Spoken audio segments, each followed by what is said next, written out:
we saw here, we're in the Meiser Kabbanos in the 20th halacha in the 10th parak. Kol she'eino ra'u lechol eino ra'u lavod. Anybody who's not fit to eat the korban at a particular time. Let's say it's 10 o'clock in the morning, and this kohen is not fit to eat korban, right, for whatever reason. So he can't serve either in the temple. They go hand in hand, these halachas. Chutz mi kohen gadol ha'onein. The only person who's exception for this rule is the kohen gadol who's an onein. He can't eat korbanos instead of aninut, but he can continue serving. Okay, and it says shu oved ve'eno ochel. He could serve, but he can't eat. Moshe Biarnu. Question: do you hold that we should hold lulav on Shabbos? Hold on a second. We're going to record this. This is a question just came up. Okay, so listen to the answer. Do you not hold that we should hold lulav on Shabbos this coming year? My particular opinion. My opinion on this matter is I do not have an opinion on this matter. There are many other people. The common opinion is lulav is not taken on Shabbos. That's based on everything you know. And Rabbi Bar-Hayim has given many shiurim on this matter, and he has his opinion, and we have Rav Eli Tsur's opinion, and it's good enough for them. I do not take an opinion on this because it's very conflicted. I think that you can, if you're going to do it, so like I said, do it in private, and you have on whom to rely. Will you be doing it? Well, so now I'm not going to say online, because around here I cannot take an opinion like that without being stoned. Okay, so just I certainly understand why it is. By the way, that Rabbi Bar-Hayim says about the Netziv, his explanation for why it is that the Gezerah of Rabbah, which is in Bavel, why they shouldn't take the lulav, extend to Eretz Yisrael because they're the center of Judaism. I totally believe that if the rabbis in Eretz Yisrael would assert themselves, then they could do it. The problem is you need the group. It can't just be some individuals. The problem is they're not. And we said this also with regards to the smicha nowadays. They could do it. They just have to assert themselves. And that's the way all aspects of Geulah work. If it's just one person asserting himself, charging into battle, so that's a problem. So we go with him.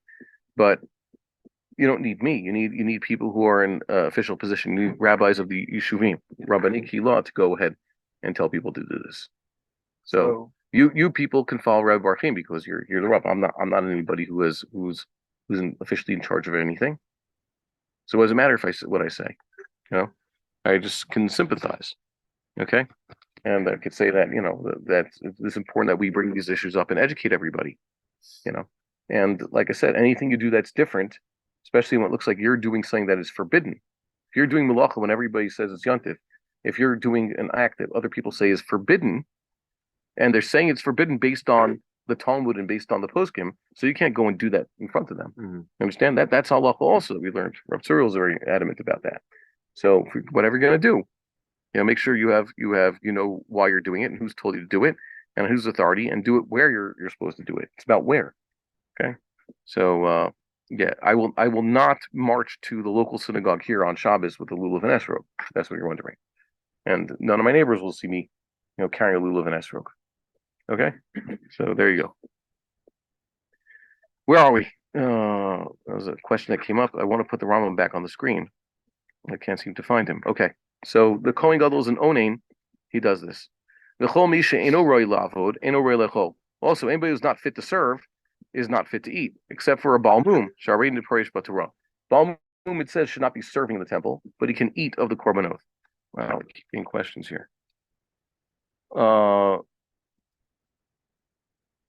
Okay, so that's that.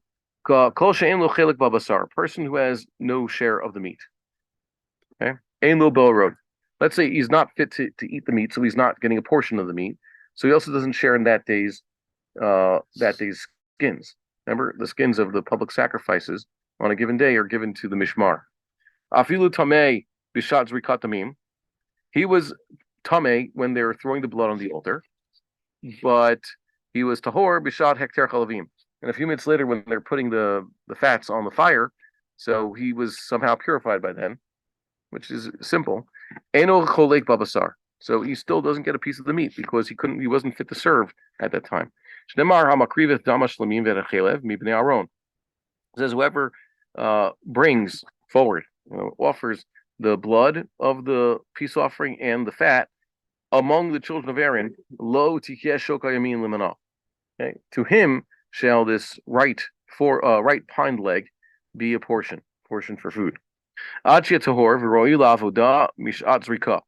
He has, in order to be able to enjoy some of the meat, he has to be tahor and fit to serve. He has to be pure and fit to serve at the time of the sprinkling of blood, until after the fats are burned. Fine. We have a point over here? No, okay. Nitma achar zrika v'tval v'harehu tahor af bishat hekter chalavim. He was contaminated after the zrika. The blood was sprinkled, so he quickly went into the mikvah, dunked, v'harehu tahor af bishat hekter chalavim, and now he's pure for the throwing of for the burning of the fats. I guess they took a break or something, or they didn't get around to it fast enough. So he was pure and pure. Hadavar safek cholek. Now there's a suffix if he should get a piece of the meat. Oh, eno cholek, or maybe he shouldn't. Lefichach im tafas. Therefore, if he grabs a piece, ein motzim yado. The one who basically possession of 9/10 of the law. If he didn't get a piece, they should give him out of suffix. And if he's taken a piece, they can't take it away out of suffix. Now it's his. Okay. Korban Sibur Ababa Tuma. Let's say at a Korban Sibur that came in Tuma. We pointed out, what does it mean a Korban Sibur Hababa Tuma? Well, that's when the temple is running in Tuma. Majority are Tameh. We talk about Korban Pesach a lot, being brought in Tuma. I just mentioned a few minutes ago. Afal Pisha Tmeim Makrivin. Even though it's the Tameh people who are processing the Korban, all the Kohanim, for whatever reason, have been contaminated this morning. It's contaminated with Tumas Mace.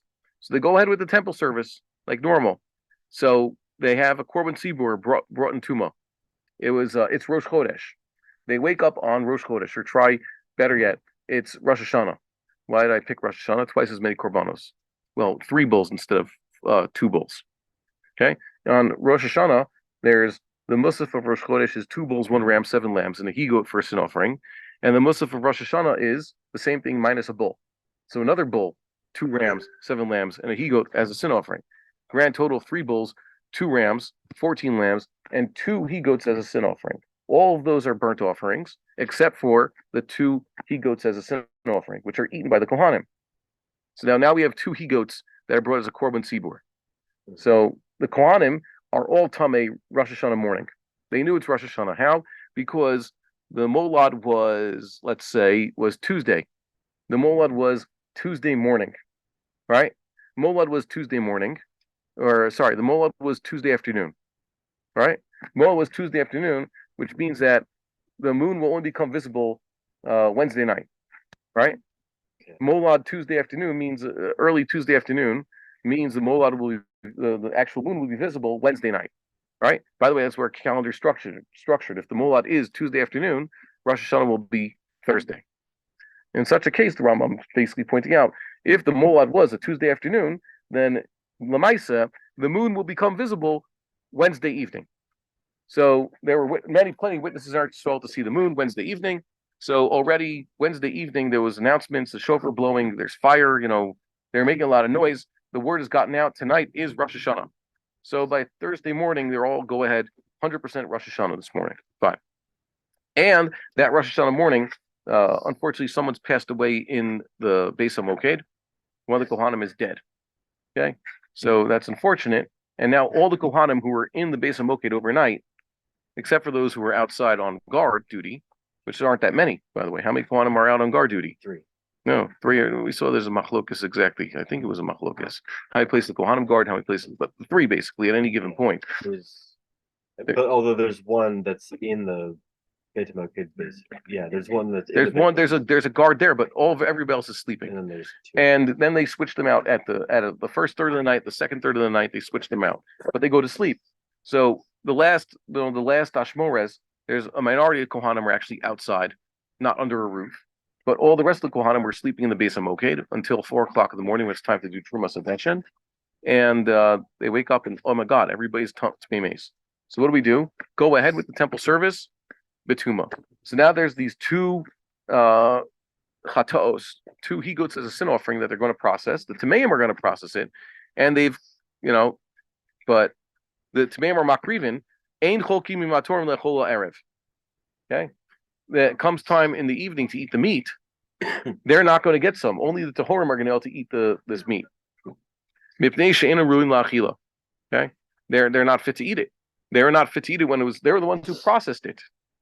Okay, and by the way, so who would eat it? The guard, the man? Well, who would be able to eat it? And by the way, it's important when it says makrivin. Only those two guards. Okay. Oh, but it says, and by the way, afal pisha tmei makrivin means theoretically it could do this. If they actually were the ones who did it, what would happen? They would contaminate it themselves, and then the meat would be totally disqualified. It means that the few tahorim, what they do is they quick, you 4 kohanim who were outdoors at the time and didn't get contaminated with everybody, you make sure to process these 2 chatos. That way the meat does not become contaminated. And then you guys will be able to eat it tonight. All the kohanim, the majority who were tameh at the time that these chatos were offered, will not be allowed to have any of the meat tonight when it's eaten. Only those 4 or whoever, maybe it's even more kohanim who are, pure, who processed it. It's a question of they're any parents. Yeah. Can the shohet be one of the guys that is tameh? Not really. It's really difficult because shechita results in blood coming out. And there's no machshirin in the Beis Hamikdash in this way. It's not the usual din, but they're touching it. Just by them processing. Well, they're other touching guys meat. are holding the meat. I'm saying the guy who's doing the shechita. The shohet is using his knife, and there are other guys. So he doesn't touch it. Yeah, there's a way. So I guess. The point. Yeah, so a czar can even do it. Yeah, it's not necessarily that the person who's shochet is contaminating the meat right away. It's just at that point where they pick up the meat. Where then they're contaminating it. Yeah. It's the status of shechita. Well, shechita for Jews is once they shech rov simanim, now it's dead. Halacha, even still fidgeting. So the bottom line halacha is, it's when you have this word makrivin shat tamei makrivin, it doesn't mean that they actually did it. Why? Because then they would have contaminated. It means that it was processed by some of the few tahorim who were around, and only tahorim are qualified to eat of it in the evening. All the kohanim who are tameim and working in the Beis Hamikdash in the state of Tuma will not be allowed to eat it. And that concludes the 10th parak. Let's go into the 11th parak. Wow. Oh, wait a minute. I'm not sharing this on the screen. No one's told me that. I'm so sorry. Oy.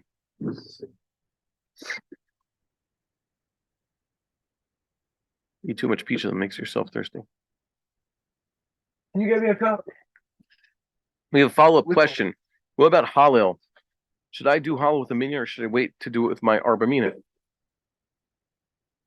I think it's more important to say halal with the minyan. So if you're in a minyan, and remember, Rabbi Salvich says halal is basically part of Shmona Esrei or part of the tefillah. I don't really know if that's mukhar from the Rambam.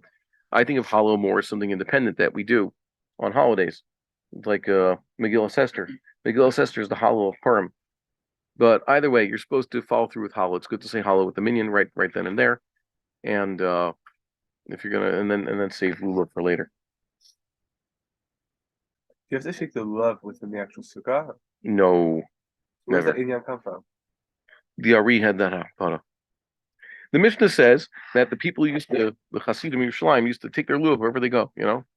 So they always be carrying. They always be carrying. They always be carrying. So when the mail in the sukkah, but the Ari has this issue that when you first say the bracha on the lulav in the morning, usually you're in shul. So basically, step out of shul and go to the sukkah, like they do here. There's a sukkah right outside the Merkazi, and I've been so ironic. The first time I ever davened in the Merkazi here in Kochav Yaakov on a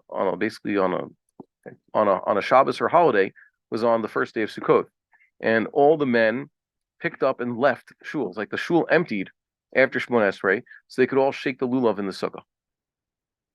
And I remember seeing men in New York do this. They're davening 8 o'clock at the Young Israel, so they take their lulav in their sukkah at home before going to shul, which is a little bit iffy. And I guess they're confused by it because they grew up, with Hasidic grandparents who had this hakpada to shake the lulav dafka in the sukkah.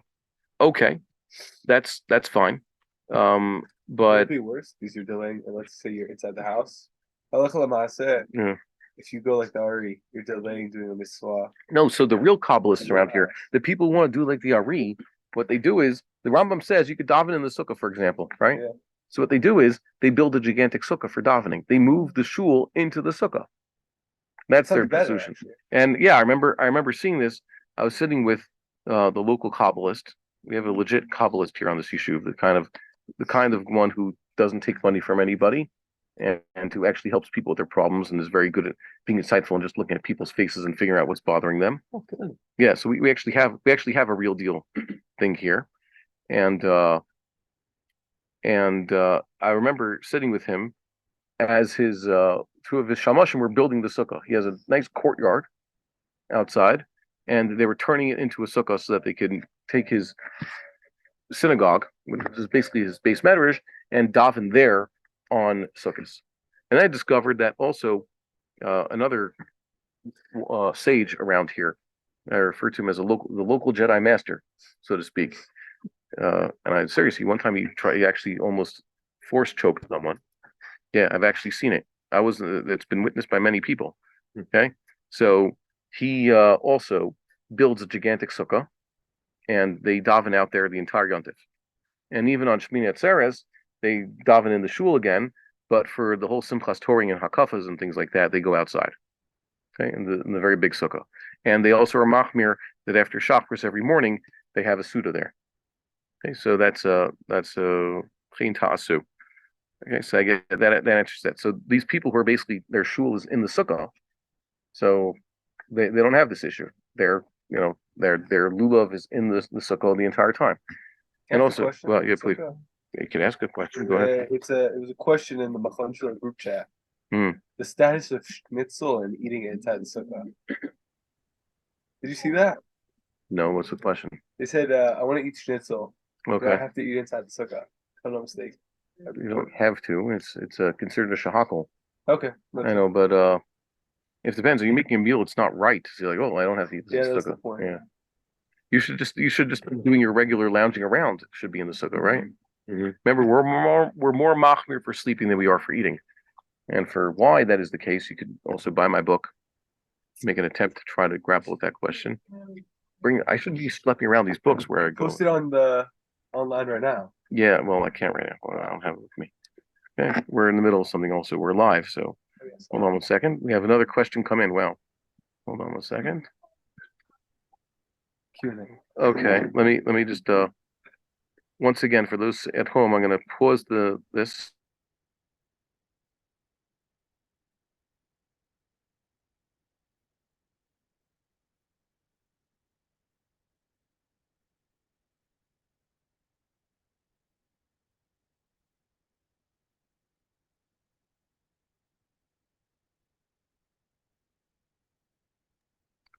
Okay, let's get back to the Rambam. Anybody know we're going to start the 11th parak now? Yeah. We're talking about, this is a quick parak, at least. There's not much to say of that it just talks about various isurim of eating that which one should not eat. The burnt offering, for example.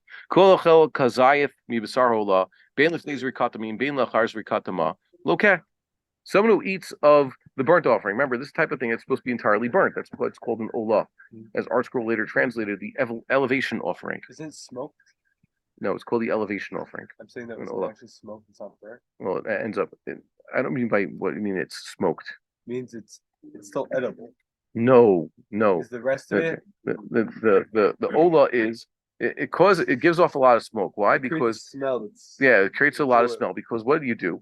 The fire basically is burning on the altar, and you put this on top of the altar. So before it catches fire, the different parts of this korban. It's like, let's say it's a bull, a burnt offering. That's a bull, the bull of every Muslim. So we said that the bull is cut into pieces, the head and the foreleg and the rib cage and everything. So you put a gigantic piece like that right on top of the fire. It gives us a lot of smoke at the beginning. It doesn't really. It actually, there's a halachic status depending on the material. How fast does it actually catch fire? And you put on a slab of fat, let's say, also onto this fire. It smokes a lot, causes it to fat. So that's the haktara, the smoking process. But eventually, it does catch fire and it's entirely burned to ash. Oh, I thought of it more like a brisket. That's like a slow smoke. No. If you're looking for brisket, that's talking about parts of the shlamim, the chazeh, the breast. The kohanim get the breast of the shlamim, right? So that brisket's for a breast cut, right? I think it is. So the kohanim can choose how to make the meat. That's their privilege, right? The kohanim mishulchan gavo kazachi. We just saw this. That was what we saw last week. The kohanim can can prepare the sacrificial meat whichever way they want. So yeah, that's. I guess you hope that the day you're on duty as a Kohen and you enjoy your meat. So there's one of the other Kohanim knows what he's doing, the one who's in charge of preparing the meat, or you take charge yourself. It's usually like that when you have barbecues with your friends. What is it? A lot of men like barbecuing just because of the novelty. They don't know what they're doing. They either undercook their meat or they burn it, whatever it is. And then it's like, yeah, but you got to barbecue. Most people don't know how to make a decent steak. And then you have someone who's actual mumche and knows what he's doing and could do it really well. So you hope you're in the latter group when it's your turn to be in the base makers, not the former group. Well, there's a lot of ways to destroy meat, right? It's like barbecue a steak until it's nice and charred, and then reheat it a few hours later, right? Reheated steak, right? So yeah. Someone who eats even just an olive size amount of the burnt offering. Bein lifnei zrikat dama. Bein lachar zrikat dama. Okay. I think there's a thing in the Koran. This word over here, dama. The first one is damim. Okay, the second time it says dama. Okay. It doesn't matter if it's before the blood was thrown or after the blood was thrown. He is to be lashed. Shneimar lo tuchal lecho bisharecha masar deganacha, and it continues undarecha sher tidor. You can't eat in your gates the meiser, for example. You're supposed to take the meiser sheni to Jerusalem. And then it says, Undarecha sher tidor. You shouldn't eat that everywhere. So, Mindarecha sher tidor, that the promises you make. Promise to bring a olam. Mipiyash mu'olam du, shezo azara lecho bisar ha'olah. No, la'ochel. This is a warning to the person who would eat the flesh of the burnt offering. It's kind of interesting. Wait, burnt offering, it's meant to be burnt. Shouldn't that be implied, Isser? Yeah, but they can't lash someone. Okay? If it was just implied that a burnt offering is meant to be burnt and not eaten, so the person would eat it, wouldn't be lashed. The fact that there's a specific azhara makes it that he's actually liable to be lashed. And by the way, this is the minor form of lashes. This is not a kares. Eating chalef, for example, is kares and lashes. That save him from the kares. This just lashes stam. The chalef shel olah, and the fat, the forbidden fat of the burnt offering, uvsara, and its meat, la soleth v'hayayin v'hashemen, and also the fine flour, although it's not flour. Remember they say this fine flour is actually like the entire The white gymnosperm. Yeah, it's the white part of the grain on the inside. It's what they call cream of wheat now. It's actually pretty coarse stuff. If you'd actually grind it up into very powdery things, so that'd be wrong. That's that's too kemachi. They don't use kemach, but by fine flour, I don't mean ground fine. I mean it's fine as in high quality. Is Kemach still with the brand? Is Kemach just coarser, or is it pre-filtered? The stuff that you get in the, let's say, health food stores, whole grain is ground up with the bran. Yeah. But they took away the bran in the temple. Everything was used white. It was basically just I saw that's the angiosperm or the gymnosperm, no, this type of thing. The endosperm. Angiosperms and gymnosperms are different types of trees, whether they produce fruit or not, like how the fruit is there. It's called the endosperm. Okay? The endosperm is the seed in there. Okay, it's entirely, they take the bran entirely off. It's just the fine white kernels. What? The seed inside. Yeah, it's a seed inside. Yeah.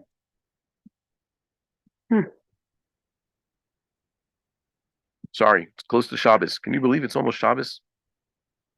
We had a Shabbos this week. It was Shabbos Shabboson, but it was a little bit different than a regular Shabbos. Not as relaxing as a regular Shabbos.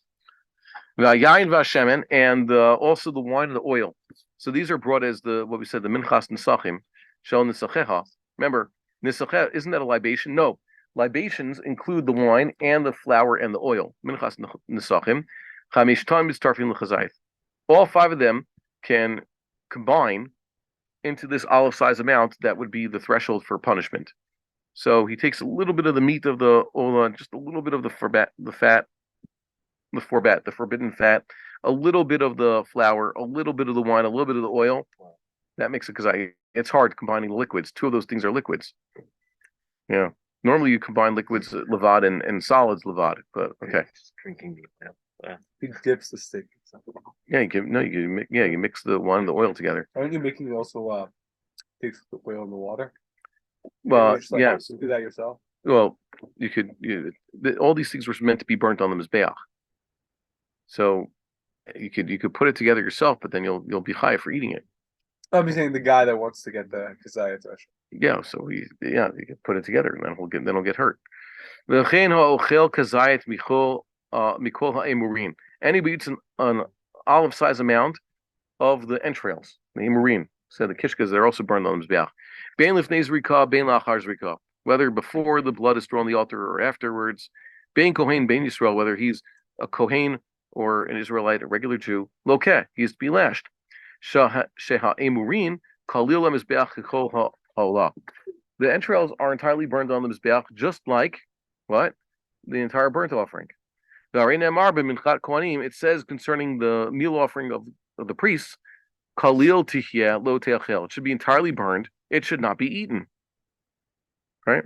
Koshu kalil mizbeach. Whatever is entirely burned on the mizbeach, achilato below taseh. Then its consumption is a negative commandment. Okay? An explicit negative commandment. Lokina alav b'chzayit. I almost said a positive negative commandment. By positive, I don't mean do this thing. I mean that's positively thou shalt not. Okay? But it doesn't mean that it's that's as an explicit. Certain things are lo taseh, but they're not explicit. And he would get the threshold is looking alav b'chzayit. The threshold for punishment is eating gazayit. You have a question? Yeah. In this, I would say second halacha, but it's really a third halacha. Okay. He's distinguishing, or he's saying explicitly bein kohen bein Yisrael. That doesn't appear in the first one. Is that implying that there would be a difference in punishment if a Yisrael were to sometimes because Kohanim are allowed certain privileges that the way Yisrael are not, right? Mm-hmm. Kohanim are allowed to eat certain things. Okay, the Emurin, it says it's connected back to the Basar of the Olah. So here it says what the Rambam was doing over there. Here it's talking about the Minchas Kohanim. The Rambam is going to elaborate on this, I think, on the next chapter, especially. There is the mincha of the Kohen and the mincha of a regular Jew. A regular Jew's mincha is to be eaten by the Kohanim, except for the kometz, the part that the Kohen scoops out with his fingers and burns on the mizbeach. But a Kohen who brings the same exact mincha, they just burn the whole mincha, right? So you always see there's a distinction. That which belongs to Israelites is eaten by Kohanim, but that which belongs to Kohanim is not even eaten by Kohanim. It's eaten by nobody. It's entirely burned. And that's the source. The fact that a Kohen's sacrifice is entirely burned and should not be eaten is the source for also the entrails. Okay? So they had to mention this, but the entrails itself does not have the distinction that the mincha enjoys. With minachos, you say a Kohen's mincha is entirely burned, so there's no part that's to be eaten. A Jew's mincha is eaten by the Kohanim, and some is burned. And this teaches us the din of the entrails, that the entrails also have to be entirely burned. So he would have said, the entrails, well, it depends. Whose entrails? If it came from the Jews' korban, maybe the Kohanim could eat some of the entrails. It would be permissible for them, just like the mincha. Right? With regards to menachos, there's a distinction made between who owns the korban, or who brought the korban, Kohen or Jew. And the din of the Kohen's mincha teaches us about the entrails of all the korbanos, all the olos. But you would have said, wait a minute, if you learn the din regarding the entrails of the olos from what goes on with the Kohen's mincha, so the same distinction that exists between Kohen's mincha and Yisrael's mincha should exist between Kohen's entrails and Israelites' entrails. You understand? You would have thought Havamina, yeah. I believe that you're answering my question, but I don't think I understand my own question well enough. Oh, wow. Wow, that's humility. Yeah, but I think that's actually what's happening. Oh, okay. Well, we'll think about it. Should I try saying it again? The fact that Rambam makes a point of saying Ben Kohen, Ben Yisrael. Why did he say that? Because we learn this. He's talking about the entrails of the burnt offering. It is not in distinction with what is in Aleph. Yeah. It is rather because of the derivation. The derivation. The derivation. He has to specify there is no difference here. With regards to what is the original source? That I don't have enough. So I'll say it again. Knowledge, the source is I'm getting it better. Mincha. Okay. Who's a Kohen here? Why are you not a Kohen? Why are none of you Kohanim? What am I not paying you for? Okay, so let's start from the beginning. If you're a Kohen, you decide, I'm going to bring a mincha today. I'm going to bring the most basic mincha, whatever it is, from the menu. Okay, and there's a gizbar. He says, for 20 shekels, you could bring a basic mincha, which will be fine flour, oil, frankincense, and it'll be a ma'afei tanur, and it'll be offered on the altar. If you're a regular Jew, you choose that from the people who are selling it to you. Right. You'll bring this flour, frankincense, and oil to the mizbeach. A Kohen will take up the komets from it, burn that, and the rest of it will be processed into bread for the Kohanim to eat today. If you're a Kohen, not on duty, let's say, you're a Kohen visiting, and you brought the same thing and you present it to your brethren, the Kohanim, for processing. So what happens is that, oh, look at that. It's going to be entirely burned on the Mizbeach. Right. This process that the Kohen's mincha is entirely burned is the source for knowing that, by the way, the entrails of any Ola are to be burned. And anybody who eats a bit of those entrails will be punished for eating them, whether he's a Kohen or Yisrael. Wait a minute. Why did Rambam mention that? Because we only learned this din of entrails having to be burned from the din of the Kohen's mincha having to be burned. Okay. But Kohanim can eat of Yisrael's mincha, so maybe Kohanim can eat of Yisrael's entrails and not be lashed. Right. The answer is no. Okay. Why? That's profound, That's huh? a good explanation. Okay. Well, I hope so. Yeah. Hold on one second. I'm getting something out of my pocket before I forget. Because now there's someone, I had to give him something. And give this to the Rosh Kol and say it's the May Kaparot for Aniyim. May Kaparot? The May Kaparot. Demei. You know who that is? The fellow just walked in with the pace. He walked out, but he looks older than these children.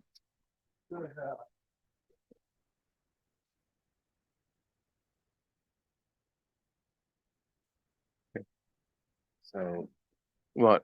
if Israel were somehow to get any bit of viola, then he too would be lashed. If you were to eat some of the Ola, Yeah. yeah. Yes.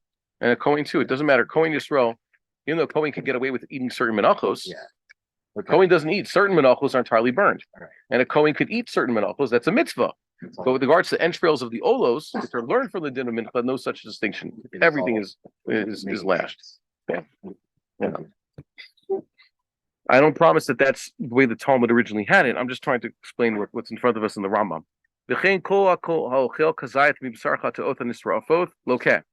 Anybody who ate a kazayas of a chatas that's supposed to be entirely burned is also lashed. Chatas nisrefes is a special class of chatos. And there's like Right. six of them. What? There's like six Yeah. of them. So chatas nisrefes is not like a regular chatas of the meat eaten. Instead, the meat is burned. So in this case, the Kohanim are supposed to eat it, but it says it's not burnt like an ola. When an ola is entirely burned, it's on this beach. When a chatas is burned and not eaten, it's in the Beis Hadeshin. It's disposed of outside the temple. They happen to be in common. Any chatas whose blood is brought into the Omoed. Normally, most korbanos, their blood is sprinkled on the outside altar. There are certain korbanos, certain chatos that their blood is actually sprinkled on the golden altar of the incense within the temple, within the Kodesh. So those certain chatos where the blood is sprinkled on the golden altar, those are the kind that are entirely burned. They are not to be eaten by the Kohanim afterwards. A kippur? Yeah. Are there any other cases? Yeah, there are They're we'll see them. inside the. Yeah, they're in, especially chatas. Usually, what chatas has its blood brought into the Kodesh? A chatas that's supposed to atone for a major sin that everybody did. Like par helm davar and sir avodah zarah, etc. Asher nasiyah chatad. Sorry, I don't know if that's the case. I might be confused there. Kohen Gadol himself bring these things basically when it's done on behalf of everybody. So there's cases we saw before where the Sanhedrin rules something, and it gets everybody wrong, either with regards to a regular Isser or Avodah Zarah. And there's a distinction to be made if it was a regular Isser or Avodah Zarah. And everybody violated it. It's an Isser Karis. Or just Stama Yom Kippur. A similar burnt offering, a similar sin offering is brought on Yom Kippur. There's a few chatos of Yom Kippur. Milvad Chatasa Kippurim. Remember, some korbanos in Yom Kippur are just, Stam Musaf because it's a holiday. And the rest are in Sefer Vayikra and Emor. Those are ones particular to the Kohen's service on Yom Kippur. like the he goat for Azazel, the two goats that are, the twins, right? One for God, one for Azazel. But then there's just a stama he goat that's the, yeah. So very interesting. We should live to see this. Here, let me show you over here. The Rambam says something. This needs to be said. It's basically the first Rambam and Avodas Yom Kippurim, which clarifies something. Okay, the Musaf of Yom Kippur is what? Just like Rosh Hashanah and Shmini Atzeres, one bull, one ram, 7 lambs, and a he goat for a sin offering. That's usually what it is. 1 or 2 bulls, 1 ram, 7 lambs, and a he goat for a sin offering is the basic musaf for basically every moed. And on Sukkot, the days of Sukkot, they basically really double it, like a lot more bulls, the 2 rams and 14 lambs, and a he goat for a sin offering. Like it's escalated every day now. Well, no, the bulls are 1 less, adding up to 70 bulls. Oh, okay. So you do factorial. Tamid b'shachar v'tamid ben harbaim keseder kol yom vayom. Rambam says in Yom Kippur, you have a lamb in the morning, a lamb in the afternoon. By the way, and if it's Shabbos, you have 2 more lambs, 4 lambs in total. Umakrivimu safayom par v'ayil v'shivak vasim kulan ulod. A bull, a ram, 7 lambs. Usir chatad nase b'chutz v'hu nechal erev. And a sir chatad is what I was about to mention. A regular he goat for a sin offering, like every Rosh Chodesh and every other moed. That's also eaten by the Kohanim, except they can't eat on Yom Kippur because it's forbidden to eat on Yom Kippur, so they eat it at night, right? Next, v'od makrivinya teral musaf zeh par ben bakar l'chatath, like it says at the beginning of Achremos, b'far ben bakar l'chatath v'ayol le'olah. Wait a minute, the first bull as a musaf is just a regular bull that's a burnt offering. This bull that the Kohen Gadol brings is a chatos, and it says v'ayol le'olah. And a ram as a burnt offering. Wait a minute, but the musaf already has a ram as a burnt offering. There's just another ram, right? The beginning of the Parsha Sachremo, the far ben bakar l'chatas v'al le'olah, u'shnei mishel kohen gadol. But the kohen gadol has to pay for these. The bull that's the burnt offering of musaf, and the ram of musaf are tzibur. The machatzis a shekel pays for that. But the bull of the chatas and the next ram that's a burnt offering, special to Yom Kippur, kohen gadol has to pay for them. Okay. The aisle above Mishel Tzibur Amur b'far Shadach Remote, who aisle Amur b'chumasha pekudim b'chlal musaf. Okay, and this aisle mentioned in that belongs to Tzibur, that's mentioned in Achremos, is the same one mentioned in Pinchas in the Musaf. V'hu nekra el ha'am. Okay, and there's an overlap there. Okay, what is he talking about? You look in Achremos, so I'll read this to you. This is fascinating. Well, at least for me, it's fascinating. We don't get to talk about all the details. What do we do different on Yom Kippur with the Seder Avoda? How do we do it differently than most shuls? Or were you around for that? I was absent most of the time. Okay, fine. So what we did is instead of using the piyut form, at 10, I think we sat down for 45 minutes. Instead of having a chazan just say a piyut that no one's listening to and then bowing down at certain points, we all sat down and we reviewed the whole Seder Avoda of the Kohen Gadol. And there was Shakla and Tarya, and we were talking about it, and we actually Neshama Flarim Sifasenu, we actually learned it.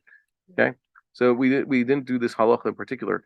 Says Bezot Yavo Aron Be'Kodesh Befar Ben Bakar L'Chatat Ve'Alolah. Okay, he should take a bull as a chatas and an ayol le'olah, and he should wear special clothing. And from the children of Israel, he should take 2 more goats and an ayol echad le'olah, another ram, not the first ram mentioned in this parsha. That was the Kohen Gadol's ram. Ayol echad le'olah. So Rambam says this ayol echad le'olah just mentioned with the 2 he goats that they're going to have the lottery. Which one's going to Azazel and which one to God?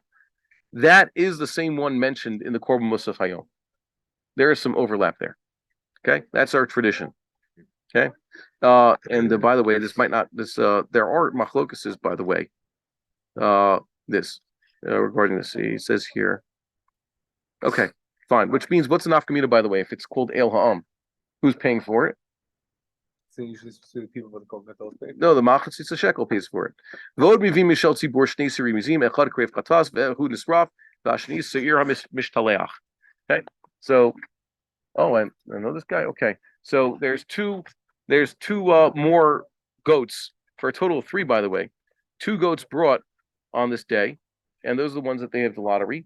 So that goat that's to God is a sin offering that's going to be burnt outside, not going to be eaten.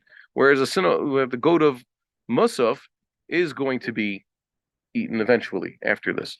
So let's pause for a second to say hello. Hi. Hello. You're hold on one second. Yitzchak David. Do we know you? You know this guy? You guys are smiling at each other like you know each other. I know I met at the event in Yad Shul. We met or you guys met? No, we met. Yeah, okay. At what's his face's house? At Gershon's house. David Gershon? The synagogue, the Tamari synagogue. Oh, okay. The Suda Soda for Dave Stern's Miracle. Yeah. Oh, okay, fine.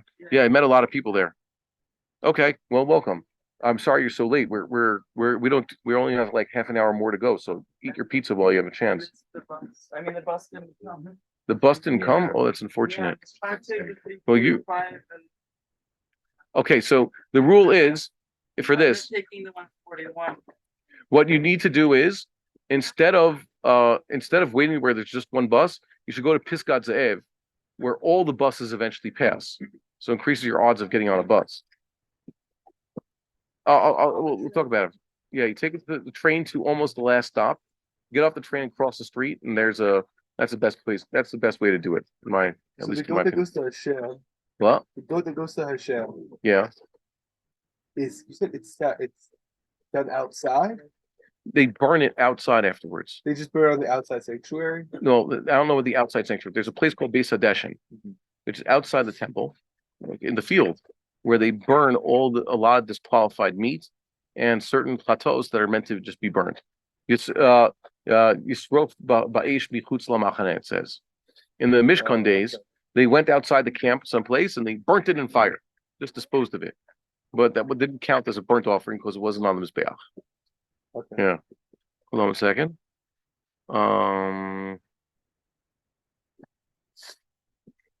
Someone's asking me questions. Wow, I got all sorts of crazy questions here. Okay, fine. So I thought that just to clarify what he meant that there's certain things burnt on the inside. So these this chatas, this third chatas, there's 3 he-goats on Yom Kippur. So one of them is burnt, okay, and that's the kind that's blood is sprinkled on the inside. The regular chatas of the musaf, that blood is sprinkled on the altar outside, and it's processed like any other chatas any other day. It's not unique to Yom Kippur. The chatas that's unique to Yom Kippur has its blood sprinkled in a certain way, and it's burned differently than the other one. Okay, that's just what we were trying to point out, and also to clarify this thing. Okay, so how many aisles are there brought on Yom Kippur? If you just read the Torah, you get the 3, but really Rambam says that one mentioned here is the same as one mentioned there. Okay. Let's see. Whoever eats an olive-size amount of the kachim, that means sacrificial meat, even kachei kalim, the kind that a regular person can eat outside the temple, but within Jerusalem, that's kachei kalim. Our favorite example of kachei kalim is Korban Pesach. Korban Pesach is eaten by every Jew, and within Jerusalem. If he ate from this sacrificial meat before the blood had been thrown, usually the blood being put on the mizbeach is what makes the korban kosher, right? He ate of it beforehand; he should still be lashed. Shneimar lo tuchal echo b'sharecha masar degancha v'nidvotecha. What's not neder asher tidor nidavot is voluntary sacrifices. Neder means it's more of a gavra type of thing. Neder means I take upon myself to bring a burnt offering to God. So I have to somehow, even if I set aside an animal and I lost the animal, it's called a chrayas. I lost that animal, so I got to get a new one, and I will forever be indebted, or I'll have this as an obligation upon myself until I actually succeed. Whereas if I make a nadava, I say this animal is supposed to be a korban, and then God strikes it by lightning or something, or it's taken away by bandits, so I'm off the hook because it was this animal supposed to be a korban, but it's not a personal obligation. It's the chefza. Okay. You can't give your voluntary offerings. You can't eat them in your gate. in your gates means, it's an expression meaning in a regular town as opposed to in the temple. Before the blood is thrown in Shari Makom, within the gates of God. Makom, why is God called the place? A Makom, what does that mean?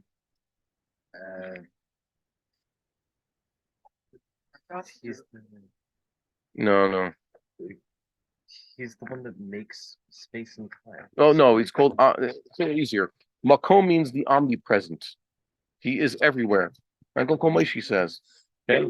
There's God is omniscient and omnipresent and all-knowing, right? Uncle Moshe says that. No, Hashem is here. Hashem is there. Hashem is truly everywhere. Remember? Yes. Wow. Well, I mean, You guys if didn't grow up with that it's- song, No, did you? Chabad did No, I that. did not. But Chabad used to say, wow. It's Uncle Moshe. He was a Chabadnik, I think. yeah, it's also Well, at least there were originally two Uncle Moshes. Now there's a third. This is the third one. There's a third Uncle Moshe now. Wow. I think it's specifically a specific idea though, isn't it? Nothing wrong. Melochel Aretz Kivodo. No, that I didn't know Isaiah was a on pasuk. the, Yeah. the idea of omnipresence. No, Isn't it's that- no, it's not. No, it's in the Navi, and that's what Chazal mean when they call God the Makom. So what does that mean? So That's how it says Shekhinah. And is it Melochel Aretz Kivodo, God's glory. That's the word What- Shechina what is a basically comes from Aramaic. Shechinte is the way Yonasan translates Kivodo, God's glory. It's usually God's glory Mhm. in the Torah and the Nevi'im, kavod. Okay, so Shechina or Shechinta is all that is a later term that basically you find in the Targumim. These people seem to differentiate between. Nowadays, people like to say the Shekhinah, Hashem Shekhinah dwells upon the Jewish people, Yeah, and so- it sounds like a separation. well, yeah, well, it says that God will. But I'm just talking about the word Shekhinah. God uses the word the Shora Shin Kaf Nun many times. L'shochni b'tucham asher ni b'tuchem b'shochanti mishkan. Right? Yeah. God has a dwelling place, so to speak. Well, and That's we like do know. Kufis, What? The other one's Chaf though. No, it's all kaf. Sorry, there's no difference. You said No, it's Oh, always sorry. with a kaf. Whether or not in a particular bidyan, it's the kaf has a dot or not, does not change the meaning. That's just whether kaf has a dot or not depends on the particular word because of what comes before it, how the syllable is pronounced. Oh, exactly. Yeah, it's entirely syntactical. Just like there's no difference between tough or soft from a grammatical from a meaning standpoint. They're all the letter tough. Just sometimes because it's easier, your mouth is in a position where it's easier to say it in a weak form, it becomes weak. That's the way all beged kefet. Well, I thought I heard Kuf for some reason. I was like Mishkan. no, I don't pronounce a kuf. I could barely get a kuf out of my mouth. Remember, I was trying to do it. Basically, I no matter how hard you try, you can't learn a kuf. Yeah, If you're to it's- speak American. No, it's Well, probably the easiest one for me. It's really, Kuf. you can Yeah, pronounce it. Kuf. Well, Kuf is super easy. goof. It's very similar. I don't even know what you're doing. Goof. Did I say it right? Kuf. Yeah, get a little bit more guttural. Well, it's not guttural. It's meant to be No, for the but palate. not- Mentally, it's not for you now, guttural, so- and then go a little higher. You hit. Yeah, you just do a kuf. Okay, it sounds like you're just Yeah. swallowing as you say it. You're supposed to hit your uvula. It's a uvular. Okay, uvular. Okay. Cool. So you So say that helps. whatever. that helps. mekdash, Deal with it. hakter chalavim. But Okay, it's hard. We don't do it, but then what? I thought this was a problem between Tzimtzum Kipshuto and Tzimtzum Lav Kipshuto.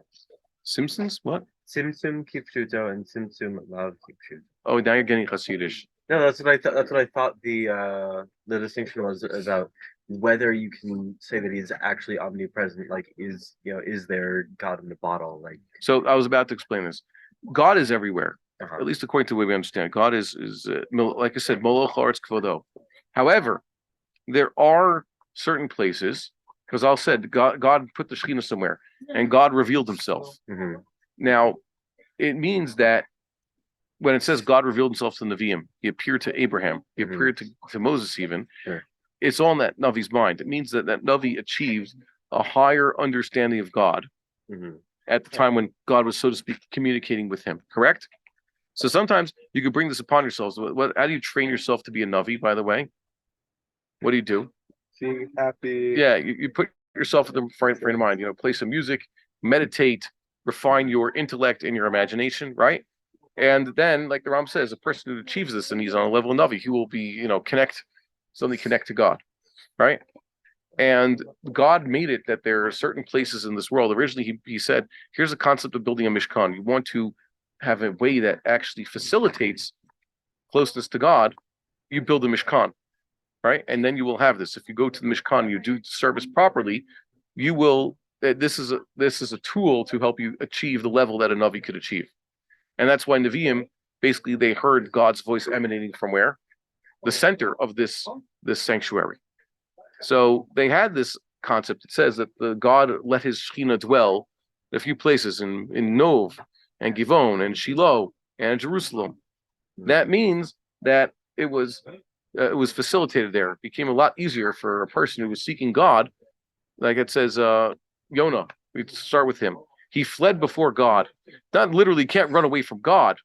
It means he tried to become uninspired.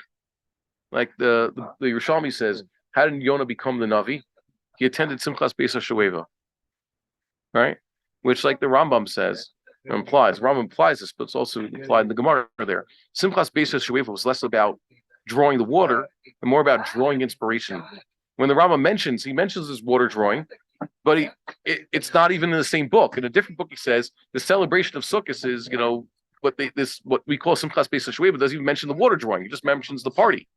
And that was the height of serving God and being inspired through happiness, right? We talked about in Yom Kippur. So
okay, sorry about that. We were disconnected because we lost internet for a few minutes, but we're back. What were we saying while that happened?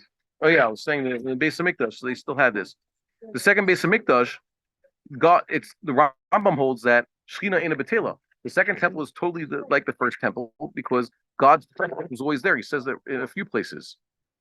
So what does he do with the Medrash, which says that the second temple lacked Shechina? The Rambam says Shechina in Betel was always there. And the answer according to Rambam is that the people were not inspired as much. There were no Nevi'im happening because it wasn't working for them. The temple was totally there. They could have been inspired, but they were on a lower level. So it didn't work for them, so to speak. But it was still the temple, and the God's presence is still there. And by the way, that's still the situation today. If you're not perceiving God and we don't have prophets among us, it's not because God's radio station isn't broadcasting. It's that God doesn't want people to hear, or no one's qualified, But the closer we get back to this, that's why you had there was one Rosh Hashiva who's a pretty level-headed man, was telling me that he certainly believes that there are people on prophetic level nowadays, even people whom are actually getting messages from God, except they're not prophets. Why not? Because they're not instructed to tell everybody. Yeah. Remember, the essential element of a prophet is that he is sent by God to deliver a message. If someone's actually receiving prophetic inspiration, communing with God, but he's not told to share with everybody, then he will not share with everybody. Is that Ruach HaKodesh? Yes, it's a type. What would be a different type? What would be a different type? The Rambam talks it. Yeah, Baskol, God. Understanding of a lesser perception of. Lesser perception, less certainty what he's saying. Okay. Someone could be a perception that gives some insights into things. Makes you wonder, after the Nevi'im stopped being around, there were no more Nevi'im. There are some people who met with Eliyahu Navi. Why didn't Eliyahu Navi tell them the future ain't like that? Why didn't Eliyahu Navi give them usual Eliyahu Navi stuff? The answer, maybe that's not what they're supposed to get all the time. Maybe, like the Rambam says, sometimes a Navi just gains insight. Not every time is a Navi being told tomorrow it's going to snow. That doesn't really help. Or just be told, like I said, there's reasons why. When Nevi'im were telling us amazing things, people weren't listening to them anyways. The main job of a Navi is to give people Musar. Some Nevi'im, imagine that if like what happened to Mordechai, he got a job that maybe a lot of rabbi types wouldn't want, right? A Navi is, let's say, a person who's very inspired, very close to God. He has all the qualifications that Chazal listed, the Rambam listed, and then he gets a message from God: go out in public and rebuke everybody for their sins. He's like, I've been a private individual, a musician. I have been a shepherd and a musician my entire life, and now you're telling me to lead, or even worse than lead, rebuke the people and tell them they're all a bunch of sinners. You can understand why a David or Samuel, or Moshe Rabbeinu, who had been in this position, okay, an extrovert, an extreme introvert, like I said, person who's used to solitude and shepherding, is then told become a leader of men, or even become a rebuker of men. So that might not be his personality type. He might not want such a thing, right? Yeah. Okay. So just to know, it's not as clear as it is. But my point is that when we say about Shechina, revelation of God's presence in certain places, it means that there are places where it's easier for people to perceive God.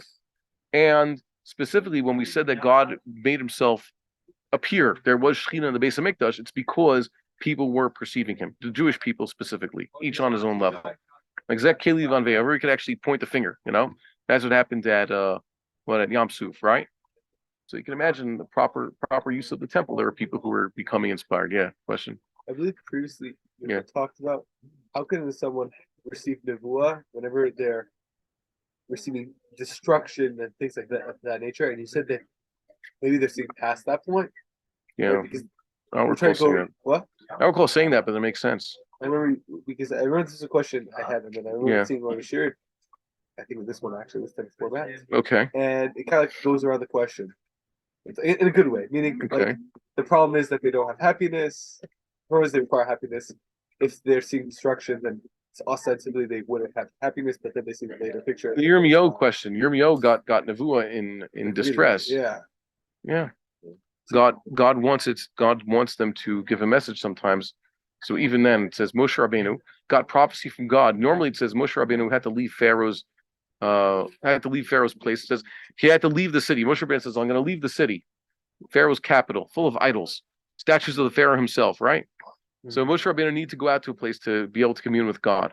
But the last time he spoke to Pharaoh, says right then and there, God sort of revealed himself, at least according to the way I understand. Others say that no, Moshe Rabbeinu just reported on a previous prophecy. But the point is, the miracle was that even in this situation, God spoke to him. It's not so. You see, it's not impossible.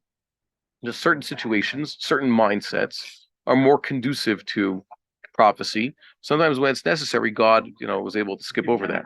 So the idea that you have to have simcha whenever you want to get nevuah is just if you want to get, case? it's a How majority does case. that- If you want to create nevuah, you want to stimulate Get that nevuah longer period? like Elisha and Navi. So you need to start working on that. And by the way, there's no promise you're going to get it. Yeah. But if God needs to tell you a message, says Pitom, says what God told Moses, Aaron, and Miriam at the same time was Pitom. So for Moshe Rabbeinu, he was actually always ready. There's no Pitom for him. He always Pe'el Pe'ah Dabebro, Panim El Panim. But for Aaron and Miriam, it was Pitom. Like they were not expecting it. As a matter of fact, the Medrash says they were both in particularly compromising situations. It wasn't their normal time to try to commune with God. So that's what it could be. God sometimes ordains that, it's going to be Pitom, Befetha Pithom. Right? Very, very interesting ideas. We don't have any practicing Nevi'im around here. And I myself am not the type of person I think would be qualified to, knowing about this, anything about this firsthand. Just tell you what I've seen in the books. I wonder, I see that certain people who could be more qualified for Nevi'us, you see them, they have very certain ascetic lifestyle. They're very much in tune with their emotions, they're in a good positive mood. They know music. You have to find a very particular type of person to even have a hava, meaning he's inspired, right? Isn't it antithetical to the idea of what a Navi usually does? Well, what does a Navi usually do? Their qualifications are they're usually someone who's aesthetic. I remember one time aesthetic. No, aesthetic means aesthetic. Sorry. Yeah, aesthetic means pleasant. You said like they're gonna be. You said like if someone's gonna be a Navi. One time, yeah. It's probably one of these kids like who's like in like a different world, very reserved, like something like this in the cave. But then they're being called to the action of being a leader who's rebuking a nation. Well, I don't know. It could be either. I'm just giving examples. Some Nevi'im were called to lead. Some Nevi'im were called to rebuke.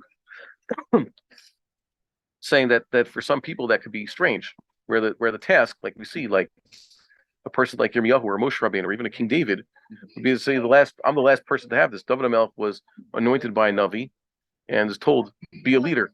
If you're inspired by God, you were to be a leader. What? Evan Masu Abonim, he wasn't even of draftable age. He had older brothers who had gone to the army, and all the middle brothers are still not even there. They're not even old enough to, be drafted. Which, by the way, isn't kind of funny. We draft youngsters, 18 years old, you could go to the army. 20 years old, you could go to the army. David HaMelech had a few older brothers who were army age, and he himself was the youngest. So he had many brothers who weren't even, old enough for that. So for him, it's a surprise. You'd be taken out into a situation. Yeah. There's I think that there are people who are on the right path. Jews have always produced such a thing. Remember what it says in Chazal when they're told, the Chacham were told, there's one among you who's worthy of such a thing. You have a qualified individual. They all looked at Shmuel Cotton, right? They looked their eyes into them. Yeah, you could tell the type of person who should be qualified. We never left without people who were potential candidates. Some people never happened, probably because their generation wasn't fit for it for whatever other reason. But the Jewish people produce people like this, just like there's always Jewish Talmidei Chachamim, right? Every generation, the Jews are producing exemplary individual or people with potential. That's our potential as a Jewish people. Genetically and culturally speaking, we're the ones who produce the Nevi'im, right? We're also the ones who produce the best musicians, comedians, and researchers, by the way. The also produce things, but not have, right? It's true. Different cultures produce different things. Certain cultures produce better athletes. Certain cultures produce better soldiers, right? Well, non-Jewish nations are also have the ability to have prophets. According to the Rambam, much less likely. History has shown, and also just the facts. Yeah. You're much less likely to find anybody of prophetic capability among the Gentiles than among the Jews. And among the Jews, it's disproportionate. I like to say, like the Od Me'at, in a few weeks they're going to announce Nobel Prizes, right? What do you notice about the Jewish representation? Just Nobel Prizes. Oh my God, disproportionate. Doesn't mean that Gentiles. So we mean the vast majority of winners of Nobel Prizes are not Jewish. It's only 80% of Nobel Prize winners are not Jewish. No, of course not biased. As a matter of fact, it's becoming more biased. Nowadays, they have to, the tendency, especially among actual researchers, is divided among people because it used to be one genius has a miracle breakthrough. Einstein, okay? People like that. No, it's usually like teams. Yeah, teams, because the real research is done by teams. That's the first thing. So hard science is done by teams. And secondly, they now have, it's gone woke. So they have to have quotas. And it's the whole thing. Like the next Nobel Prize winner, they're going to say it has to go to a woman of color. Not because women of color are qualified. There are women of color who win prizes. Just saying that, say like it has to be this type of person. Based on merit. Yeah, not based on merit alone. So now it's going to go down. My point is that the Jews are disproportionately represented among certain forms of creative research. And by the way, that's the same potential that allows Jews to research the world and discover parts of God's truth, whether it's theory of relativity or to discover nevuah. That's part that goes hand in hand. A Jew has so much potential that he could become an Einstein, but if he had been raised in the Torah and be raised to seek God, so he could become a Moshe Rabbeinu. Okay, you think about great Jews, and by the way, that's why Chazal were implying there was a certain great Jew who was every 2,000 years the Jews produce someone who's basically revolutionizes humanity. Okay, first it was Moses, right? You haven't signed because they count the sign from another device. They just cut me off. Okay, Moses changed the entire world, right? For better. And then there was a Jew 2,000 years after Moses who basically ruined everything, right? Shilo. That's what they say about Jebus. A Jewish guy also with a lot of potential. Changed the world. His legacy of changing the world is still being felt today. He was 2,000 years after Moses. Hold on a second to finish this. Because also Shilo means he ruined it. It means he got a lot of potential. And then you have an Einstein 2,000 years later also. But I don't think he ruined anything. It's not like he was anti-Judaism. He was religious, though. I don't know about the very short period of time. Very short, and then Max Talmud took him out of it. Yeah, I'm just trying to say that Jews are always producing this potential among us. So you're more likely to find Nevi'im among the Jews. Okay, they're starting a new shir. I see that other people are coming in for the next year, but we still have 3 minutes to finish here. So let's we got disconnected. So I don't have the Rambam on the screen, but we're talking about this halacha. Which halacha are we up to? Either Dalit or Hay. Okay. Finish Dalit. So it says here, Shisha Dvarim Shabbatoda, Shein Achelev HaBasar VaSol VaShem Vayan Melech and Kulam Mistarfim L'Chazayith. He's talking about eating the shlamim. You're not supposed to eat the Toda or the shlamim before the blood is thrown, but you can eat them after the blood is thrown. Why you keep saying before or after the blood is thrown? Because certain korbanos will become permissible to be eaten once the blood is thrown. That's the Toda and the shlamim. Once you throw the blood, so now the Kohanim can eat their share, the Jews can eat their share. And there are 6 things in the Thanksgiving offering that can combine for this threshold of prohibition and punishment, which is punishment. Well, it's always prohibited. So the punishment, it's the chelev, the meat, the solev, the shemen, the yayin, and the bread. We added the bread this time. The bread is the bread that the person has to bring along with the Toda. A lot of bread is brought with the Toda, like we saw last time, right? How many liters of bread is he making? Like flour, 21 liters, right? It was some crazy amount. A lot of bread is produced. Kulam mitzarfim l'chazayith. A little bit of each foodstuff combines for an olive. And I guess so we'll close here with the usual blessing. May we live to see that all these halachot are eventually put into practice. We have experience keeping them. And may all our sfekos be resolved in this regard. Yeah. Okay. Have a good Shabbos, everybody. We would like to encourage our viewers to share these videos with friends and send in your responses. If you would like to obtain Birkon Nusach Eretz Yisrael or invite the rabbi for a speaking engagement, please email us at office@machonshilo.org.